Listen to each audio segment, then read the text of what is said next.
This content is for kids. It's not for kids. Isn't that what I said? No, it's not for kids. If you are 13 years or younger, this is not for you. Do I have to kill somebody in order to actually make that point across? No, man, you don't have to kill Wait no a one. second. No. We return to our planet. The High Court may well sentence you to torture. He likes movies, we like movies. SeptumSin versus the world. SeptumSin versus the world. SeptumSin versus the world.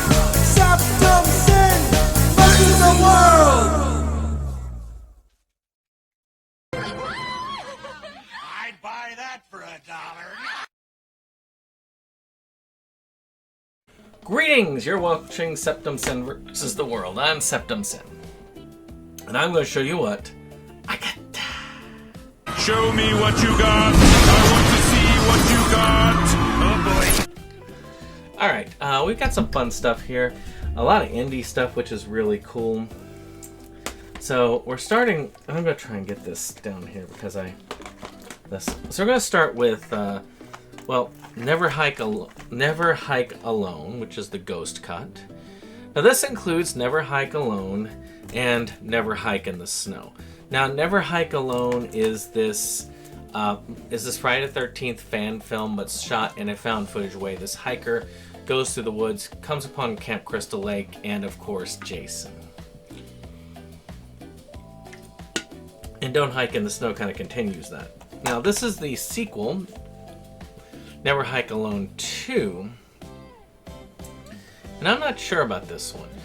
I can't remember if I've seen this one or not. But it's definitely one that I need to throw on. Even my wife liked this. And she doesn't usually like micro-budget stuff. But they are really good at putting those things together. I think I have it in here. Yeah. I'm just doing a real big one for this one. And this one's the original Never Hike Alone release. They did a re-release of this because it was very hard to get and very expensive. And I don't know whether I'm going to... I don't know what I'm going to do with those. Because they're kind of all in one except for the second one. But it has a lot of special features on each one. And I love these indie productions. So I might just keep them around. Sometimes I keep extras of something around. So this next one here is New Year's Eve. This one got bashed a lot. But I got a Dollar Tree. It's kind of a romantic comedy. It's got some good music to it. It's got some decent actors in it and actresses in it. I think it was known for having the actress from Glee in it. So, you know, it could be good, could be bad. You never know. This next one here is called New Year's Evil. Now, I have seen this one. Let's see here. On a punked out New Year's Eve, vivacious TV hostess Diane Blaze Sullivan counts down the hours to midnight. But as her show progresses, every hour on the hour, a savage maniac slashes up a new female victim. And, okay, I don't think I have seen this, but it is one that's been on my list for a long time. This is an MGM release from Kino Lorber. I probably got it on a sale, and I've been needing to get it. Here's a 4K release of a Blue Underground film called The New York Ripper. Blue Underground's kind of cool. They do a lot of limited runs on things, so you never know.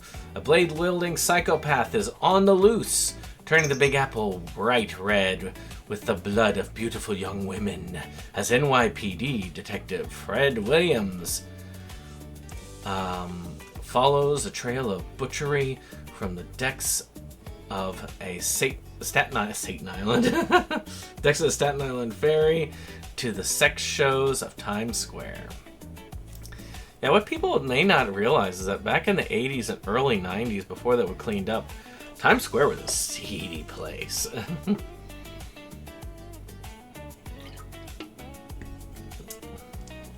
This is one that kind of is interesting. Neza Niza.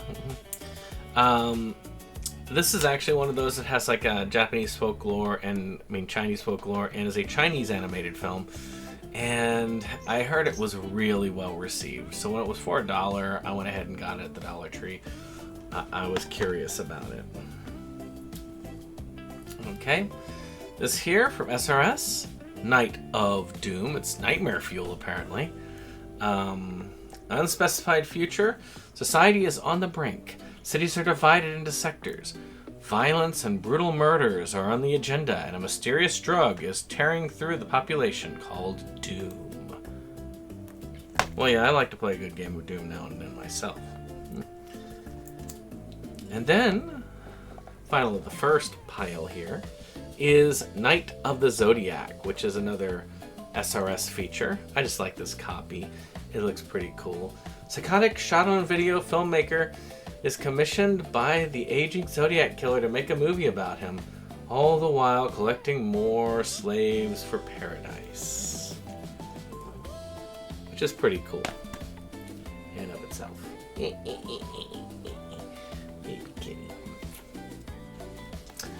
Alright, so now we're continuing. So this is a really cool edition of Galaxy Quest, it looks like. Not Galaxy Quest, of the documentary, which is Never Surrender. That's why it's in the ends. Look at that. That's pretty cool. Sometimes Vinegar Syndrome's, one of their things, do these pretty in-depth documentaries. I got Jake one of those documentaries on one of his favorite shows for his birthday, and that's pretty damn cool. But Galaxy Quest was a fun film. It was a Tim Allen film, Star Trek parody, had a lot of great actors and actresses in it. It just about kind of the aging Star Trekking cast and all of that. So this is one I was kicking out but bringing back into the collection, and that's Noah. This is probably one of the weakest and most mainstream film by this director. And I'm going to say, for the person who did for Aronofsky, this is pretty mainstream. This feels wrong in a lot of ways. This one I also had marked for death, but decided to keep it. And that's National Velvet with Elizabeth Taylor and Mickey Rooney, about a girl and her horse. But, it's an Oscar winner. And probably worth keeping. This one here I also decided to keep, and that is Nick and Nora's Infinite Playlist, mainly because I find out this is one my wife really likes and she'd want to keep it, which is Michael Cera, Kat Dennings. This is a big romantic comedy. This is one I saw the first few episodes of anime. This is on the old save edition, and that's Nabari, The Ninjas of War. It was pretty brutal when I saw it. A lot of the action here, and I'm curious about it. I need to watch the rest of the show. I do, instead of the first few episodes, but kind of sold me on that. When I saw it cheap, I went ahead and got it. This is a anime movie called Natsu, Summer in Andalusia. This one was on sale, and I've learned that for the most part, anime movies, this is, by the way, about competitive bicyclers, but I've learned a lot of times anime movies are almost always hits for me. They're almost always good. There are exceptions to every rule, but I think the rule is that they're good. Now here's another one of those National Lampoon's ones. I think I got this from Kino Lober, which is National Lampoon's Movie Madness. Yep. Outrageously funny, scandalously shocking, and did we mention the stripper? National Lampoon, who brought you Animal House, Class Reunion, Vacation in Van Wilder, spoofs the hell out of the life as we know it. Three-eyed, eye-widening, knee-slapping, and mom-offending movies combined into one hysterical whole. National Lampoon's Movie Madness. So it's kind of a nice little anthology film. Now here's one that I have seen. This is the Natsume's Book of Friends movie, Ephemeral Bond. I've seen all of it. Natsume's Book of Friends is really cool. It's about this guy who can see yokai, which are Japanese spirits, I guess you could say, and he's been kind of put through the ringer for it, but he does come back and does his best because his grandmother kind of bullied them and took their names into this book, and he decided to go and free them.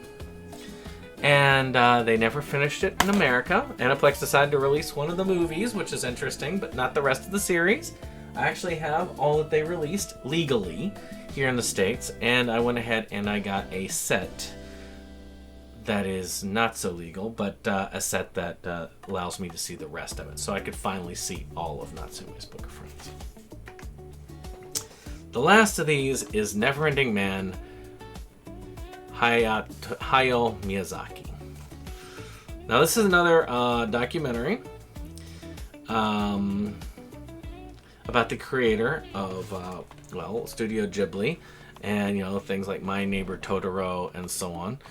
Miyazaki is an interesting figure. He's not like what you would think when you look at his films. He is one of those that is kind of reclusive, kind of an oddball, but not necessarily a bad guy. Well, I hope you've enjoyed this. If you did, hit that like button, hit that subscribe, and share, and we'll see you on the next one. Bye-bye.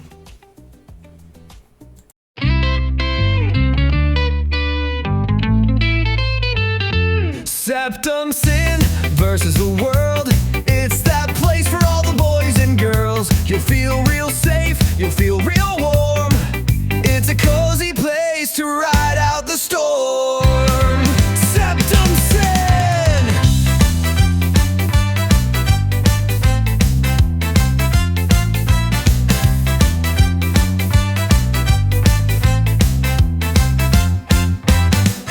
SeptumSin and his best boy Jake see the trends that scare us every day. Physical media is going to the side. Doctor streaming will rule the world in time.